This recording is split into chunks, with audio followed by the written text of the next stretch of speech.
14절부터 20절까지입니다.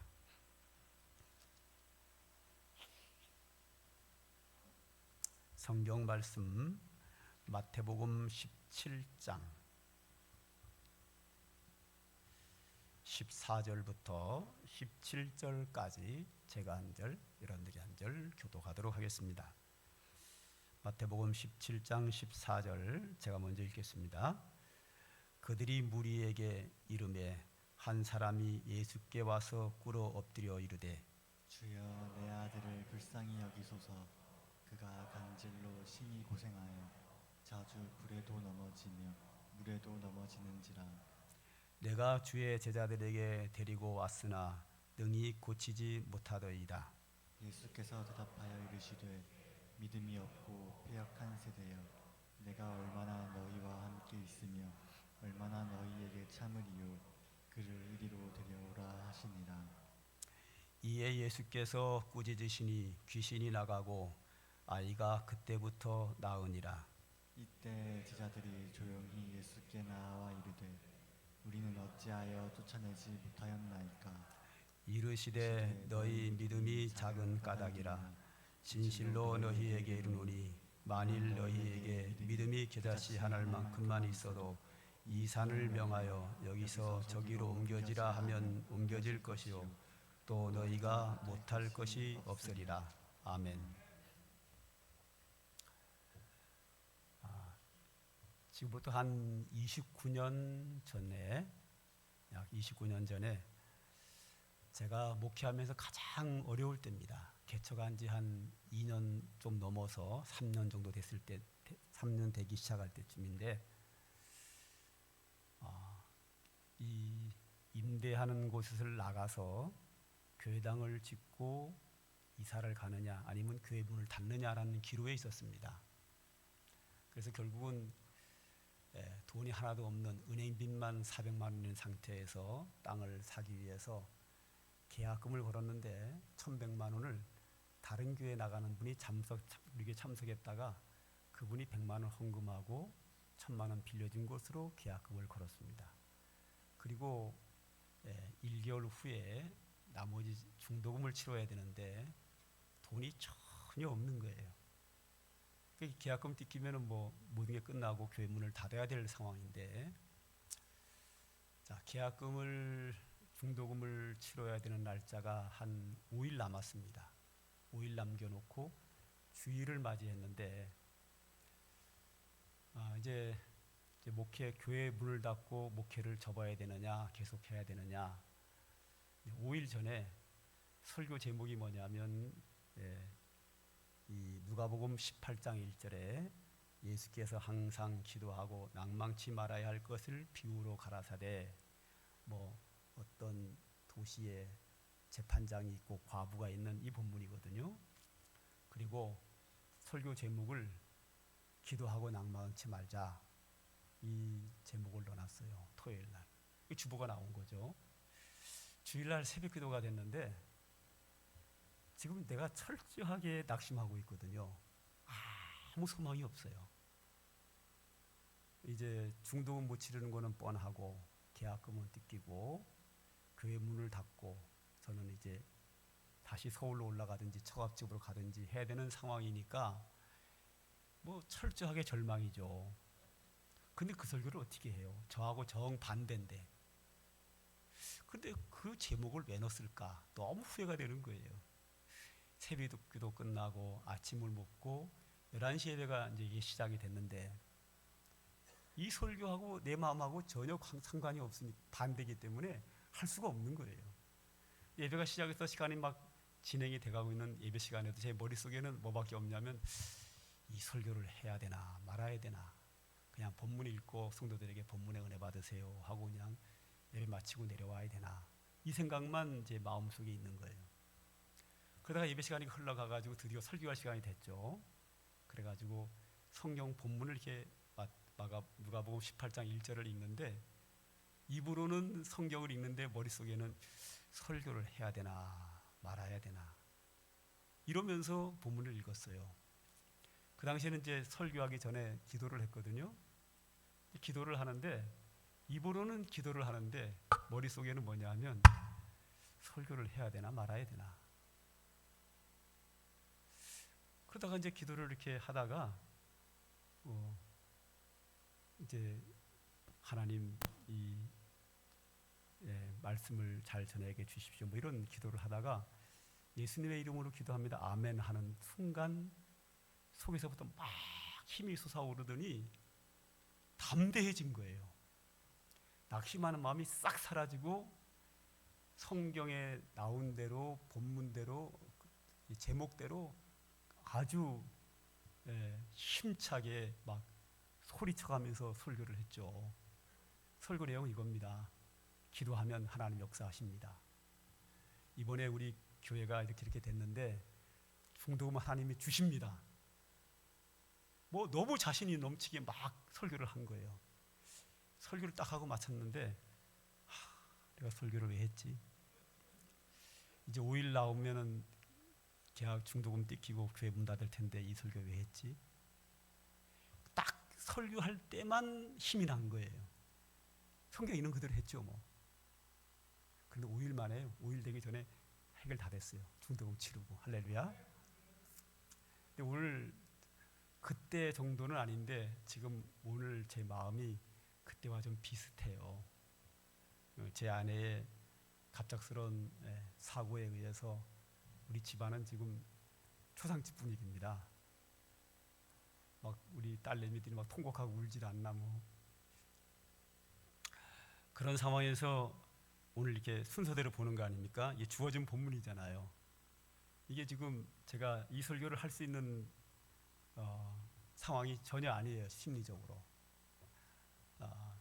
그런데 설교는 이 설교자의 마음을 하는 게 아니고 설교자의 고집과 설교자의 사고방식, 환경, 경험 이런 것을 설교하는 것이 아니고 설교자는 성경에 있는 하나님의 말씀을 있는 그대로 객관적으로 성도들에게 하는 것이 설교예요. 그래서 제가 지금 마음의 상태는 이 본문 가지고 설교할 수 있는 상황이 전혀 아닌데 설교자로서 성경에 나온 것 그대로 여러분들에게 한 차근차근 말씀을 전해드리겠습니다.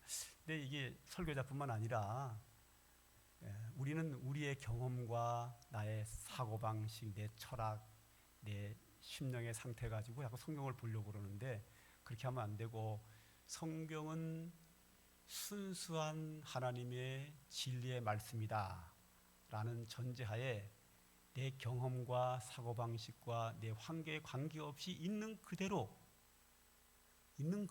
성경을 이해하고 믿고 순종하며 살아야 될 줄로 믿습니다. 우리가 믿음 생활을 하면서 계속해서 우리가 예수님이 주신 교훈의 말씀을 보고 있는데요. 오늘 이 본문의 말씀은 큰 어려움 당한 한 사람이 예수님께 나와서 문제를 해결하는 것인데요. 이 사건의 가장 중심으로 흐르는 그 흐름이 있어요. 그게 뭐냐면 믿음입니다. 믿음이 있느냐 없느냐가 가장 중심으로 흐르고 있어요.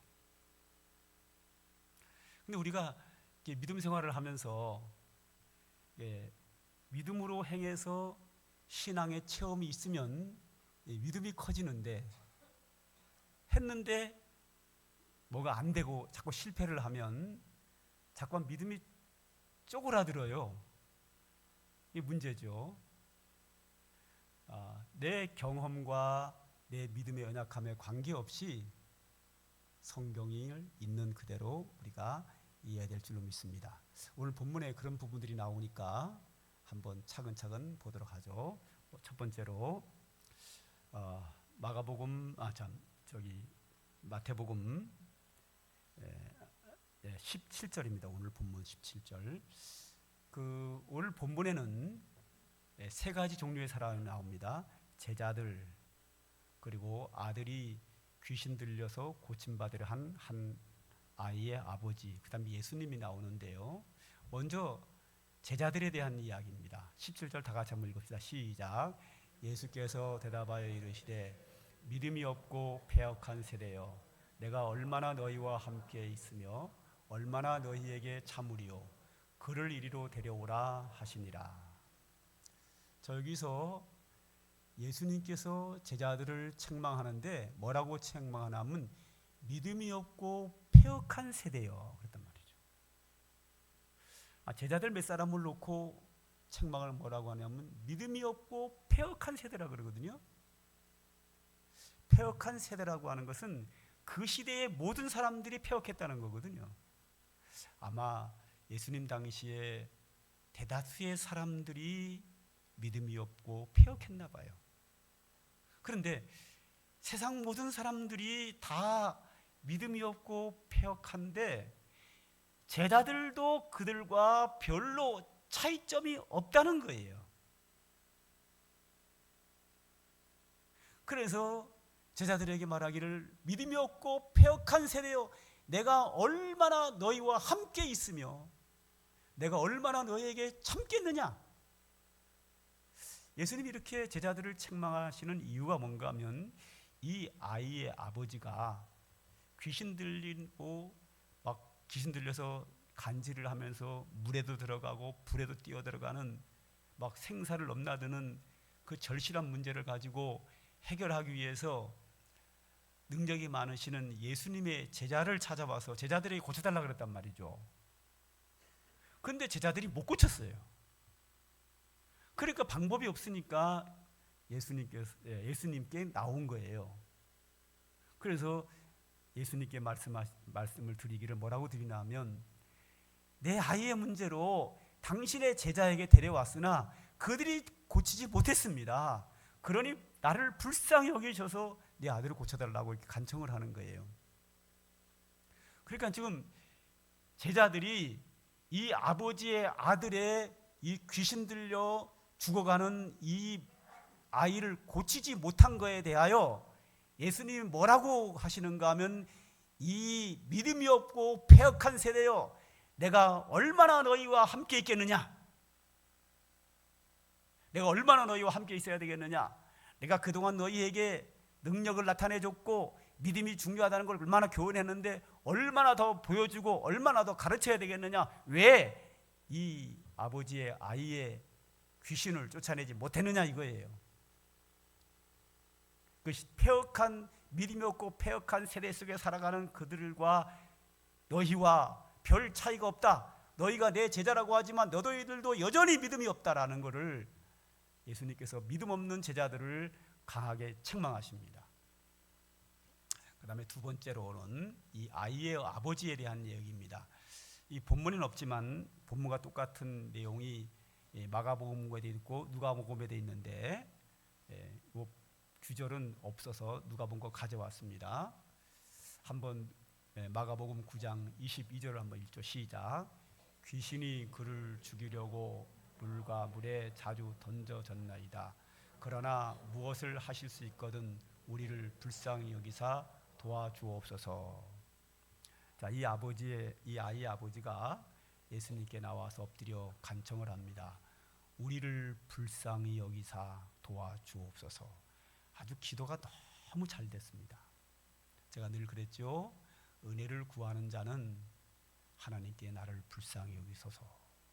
왜? 하나님이 불쌍히 여기시면요, 모든 잘못을 다 용서하시고 불쌍히 여기면 은혜를 주셔요.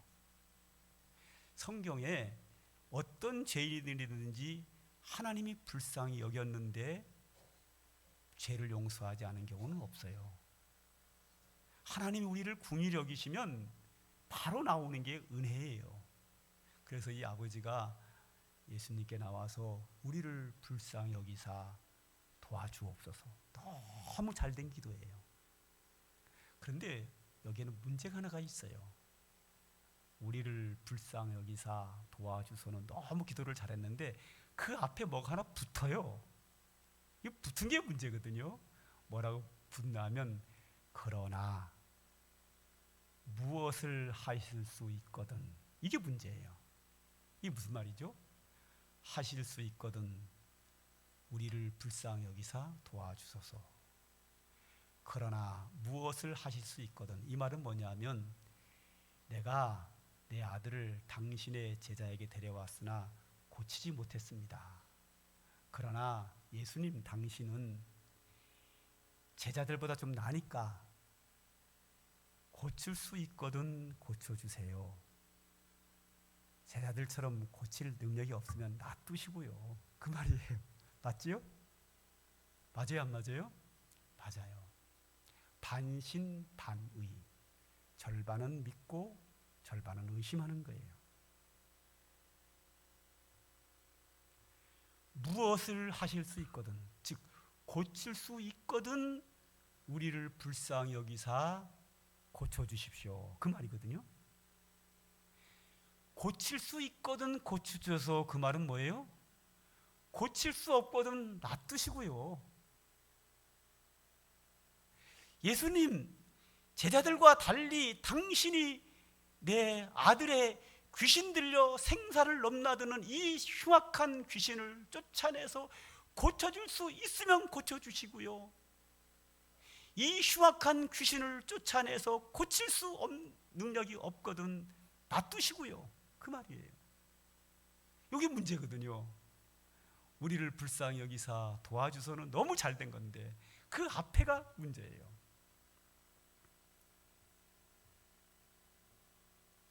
그래서 9장 13절 마가복음에 예수님이 대답을 이렇게 하십니다. 다 같이 한번 읽읍시다. 시작. 예수께서 이르시되 할 수 있거든이 무슨 말이냐, 믿는 자에게는 능히 하지 못할 일이 없느니라. 할 수 있거든이 뭐냐, 할 수 있으면 고쳐주고 할 수 없으면 놔두고요, 이게 뭐냐, 뭐 이러냐 믿음이. 이걸 책망하는 거예요.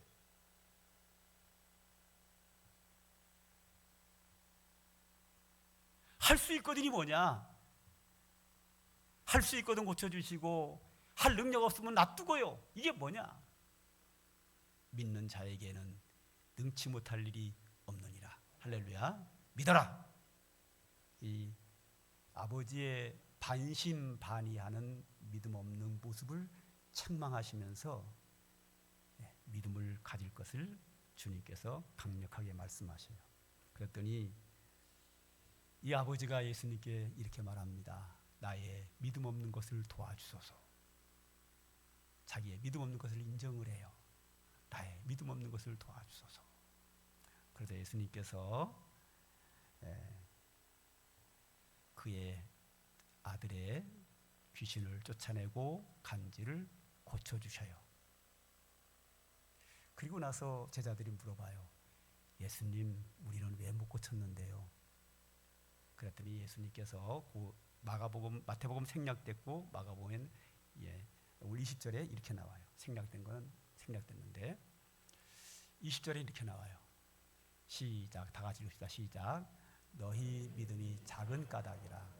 진실로 너희에게 이르노니 만일 너희에게 믿음이 겨자씨 한 알만큼만 있어도 이 산을 명하여 여기서 저기로 옮겨지라 하면 옮겨질 것이요 너희가 못할 것이 없으리라. 우리는 왜 못 고쳤는데요? 그러니까 예수님의 대답이 너희가 믿음이 작은 까닭이라. 그러면서 중요한 말씀을 하셔요. 뭐라 그러냐면 너희에게 믿음이 이 겨자씨 한 알만큼만 있어도 이 산을 명하여 여기서 저기로 옮겨지라 하면 옮겨질 것이요 또 너희가 못할 것이 없으리라 그랬어요. 이거 해석이요, 너무 많은 사람이 이걸 틀리게 해석을 해요. 그래서 겨자씨 한 알만한 믿음이 있으면 산을 옮긴다 그러는데요, 겨자씨 한 알만한 믿음은 산을 절대 옮기지 못해요. 겨자씨 한 알만한 믿음이 있으면요 예수님께 믿음 없다고 책망 들어요. 이걸 있는 그대로 이해를 해야 돼요. 여기서 너희에게 믿음이 겨자씨 한 알만큼만 있어도 이 산을 명하여 저리로 옮기라 하면 옮겨진다는 이 말은 국문법에 의한 과장법이에요. 초등학생들도 이건 다 알아요. 자, 이 사람이 나한테 까분단 말이에요. 그럼 뭐라 그러죠? 좁쌀만한 게 까불어. 사람이 좁쌀만해요? 과장법이죠. 나하고 싸우면 질 게 뻔한데 덤빈다 이거죠. 그걸 가르쳐 뭐라 그러죠? 좁쌀만한 게 까불어. 좁쌀보다 크지요. 커도 몇백 배, 몇천 배, 몇만 배 크지요. 여기서 겨자씨 한 알에 너무 많은 의미를 부여해요. 이걸 영적으로 해석하면 안 돼요. 이걸 신비하게 해석하면 안 돼요. 있는 그대로 겨자씨는 겨자씨예요. 겨자씨가 뭐죠? 이스라엘 나라의 씨앗 중에 가장 작은 씨가 겨자씨예요. 그리고 우리나라 입장에서 봤을 때는 우리나라 가장 작은 씨가 뭐죠? 좁쌀 아니면 깨알. 이걸 우리나라식으로 바꾸면 이 뜻이에요. 너희에게 믿음이 좁쌀만한 만큼만, 좁쌀 한 알만큼만 있어도 산을 옮긴다. 믿음의 능력을 강조하기 위한 과장법이에요. 성경을 있는 그대로 해석을 해야 돼요. 과장법이잖아요. 누가 봐도요. 그러니까 작은 믿음이 산을 옮길 만한 역사가 나타난다. 이 말은 뭐예요? 믿음의 놀라운 역사를 강조하기 위해서 과장하는 거예요. 지금요. 과장법이에요. 이거는 그냥 학교 다닐 때 국어만 잘 배우면 누구나 다 하는 거예요. 그런데 이게 성경이라고 막 영적으로 갖다 뭐 이상하게 신비하게 해석을 하니까 다 해석이 빗나가는 거예요. 이게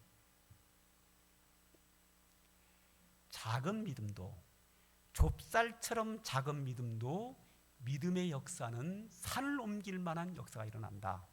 그 이유가 산을 옮기는 건 누가 옮기죠? 하나님이 옮긴단 말이죠. 하나님이 누군데? 산을 창조하시고 천지 만물을 창조하신 하나님이 산을 옮기는 건 일도 아니에요.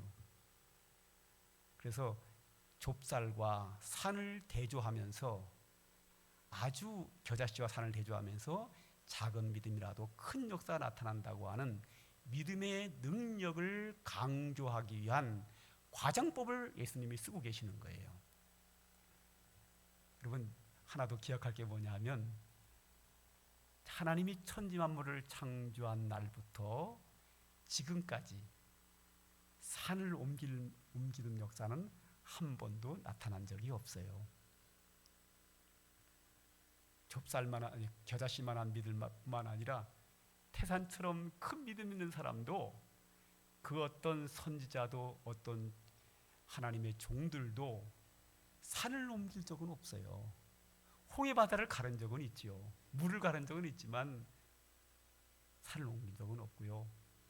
하나님의 아들 예수님이 이 땅에 내려오셔가지고 너희가 겨자씨처럼 작은 믿음이 있어도 산을 옮긴다라고 말씀하신 예수님도 산을 옮긴 적 없어요.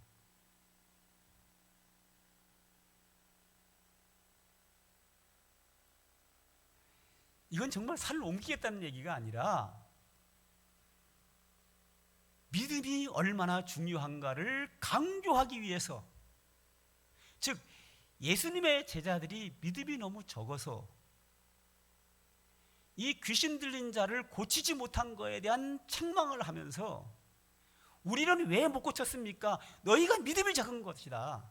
믿음만 있으면 역사가 나타난다. 이걸 강조하기 위해서 믿음의 능력, 우리의 믿음을 보시고 역사하시는 하나님의 능력을 강조하기 위해서 우리가 겨자씨처럼 작은 믿음이 있어도 산을 옮길 수 있다라는 것을 강조하기 위해서 과장법을 사용하신 거예요.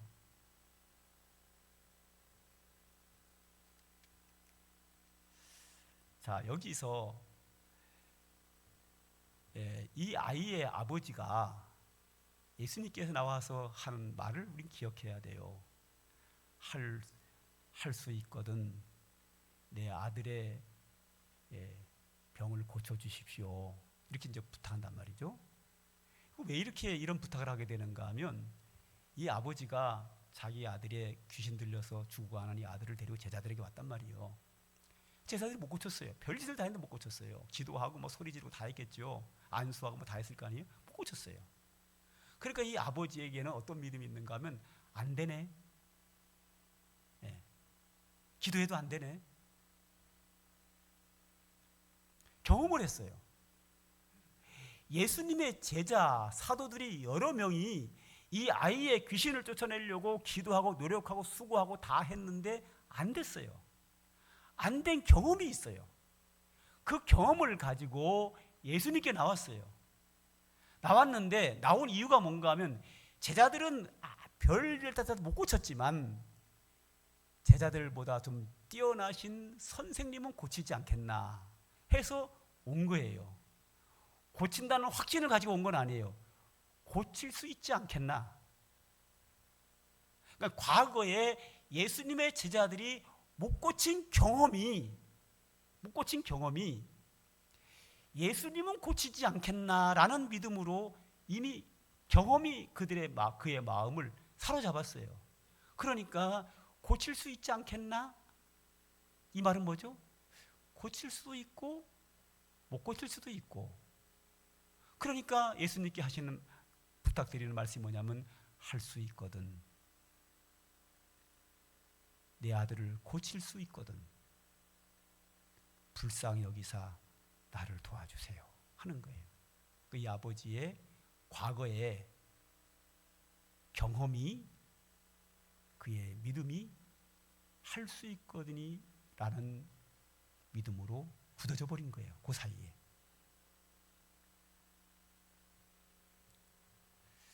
한국교회가 과거에는 엄청난 능력들이 많이 나타났지요. 근데 세월이 흐르면서 성령 은사가 많이 사라졌어요. 이제 요새는 별로 그 신앙의 체험이 없어요. 사람들이. 없다 보니까 성경을 볼 때에 있는 그대로 해석하지 않고 이것을 자기들의 경험과 믿음의 수준에 맞춰서 인본주의로 해석하는 게 너무 많아요. 그래서 자꾸만 성경이 왜곡이 돼요. 왜? 자기의 경험과 믿음과 자기의 생각, 자기의 철학, 자기의 사고방식을 가지고 성경을 보고 왜곡시키는 거예요. 자기 감정을 가지고. 저도 오늘 제 감정과 경험에 의하면 이 설교 못해요. 제가 지금 굉장히 말이 아니거든요. 지금요. 제 아내 건으로 인해서. 근데 그건 그거고 이건 이거예요.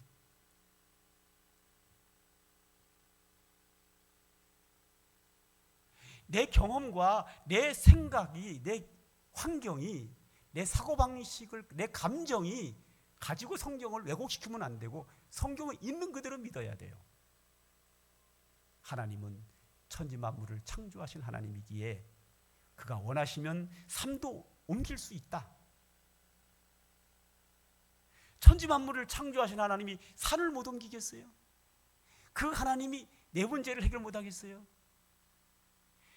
제자들 너희에게 믿음이 없는 게 문제다.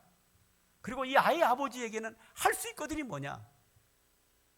너희에게 겨자씨에 만한 믿음이 있어도 산을 옮긴다 라고 믿음의 능력이라고 하는 것은 내 신념을 믿는 게 아니에요. 뭐죠? 하나님의 능력을 믿는 거예요.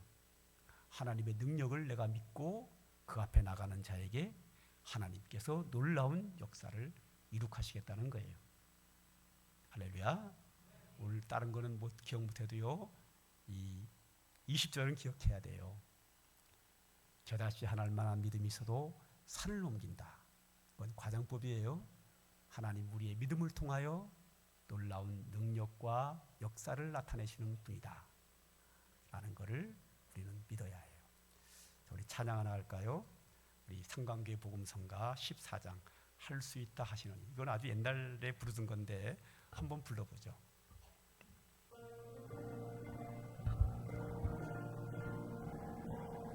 우리 박수면서 부를까요? 할 수 있다 하시는 나의 능력 주 하나님, 의심 말라 하시고 물결 위를 걸라 하시네. 할 수 있다 하신 주, 할 수 있다 하신 주, 믿음만이 능력이라 하시네. 믿음만이 능력이라 하시네. 할 수 있다 하시니는 나의 능력 주 하나님, 나를 바라보시고 능력 준다 하시네. 할 수 있다 하신 주, 할 수 있다 하신 주, 사랑만이 능력이라 하시네. 사랑만이 능력이 하시네. 할 수 있다 하시니는 나의 능력 주 하나님, 주저 말라 하시고 십자가를 지라 하시네. 할 수 있다 하신 주, 할 수 있다 하신 주, 희생만이 능력이라 하시네.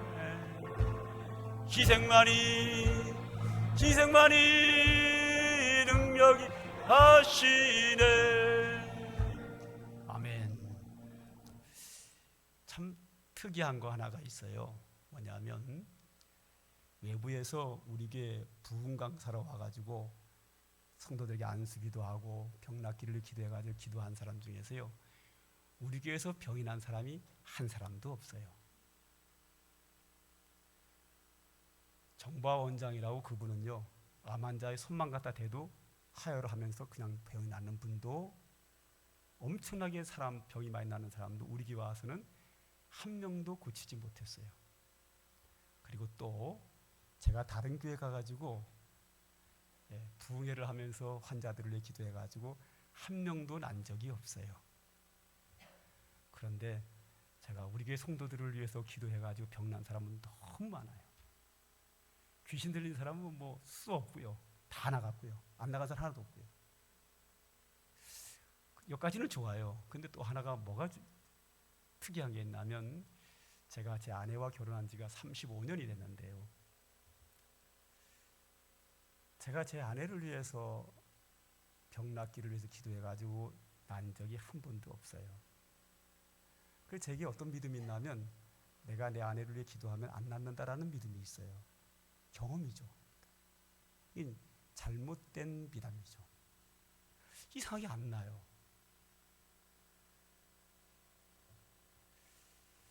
한 번도 난 경험이 없어요. 35년 동안.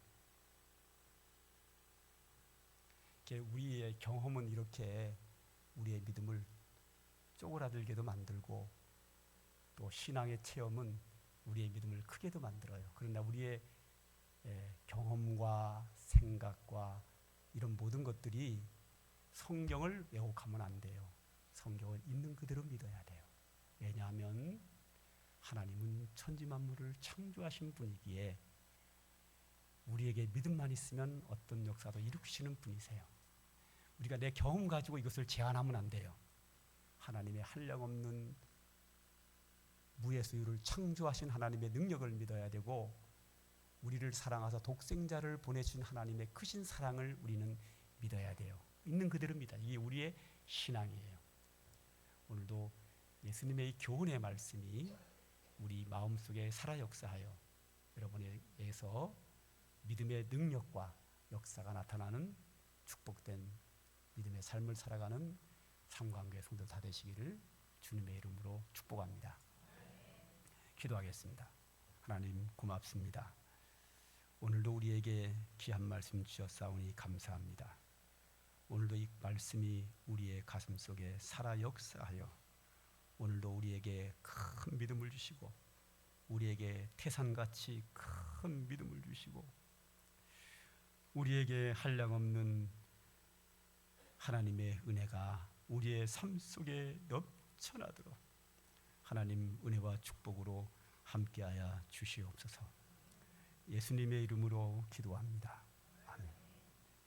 이제는 성부, 성자, 성령, 성삼위 하나님의 은혜와 축복이 오늘도 하나님을 섬기며 예배하며 주의 은혜를 사모하는 주의 택한 백성들 머리 위에 이제로부터 영원 무궁토록 항상 함께 있을지어다. 아멘.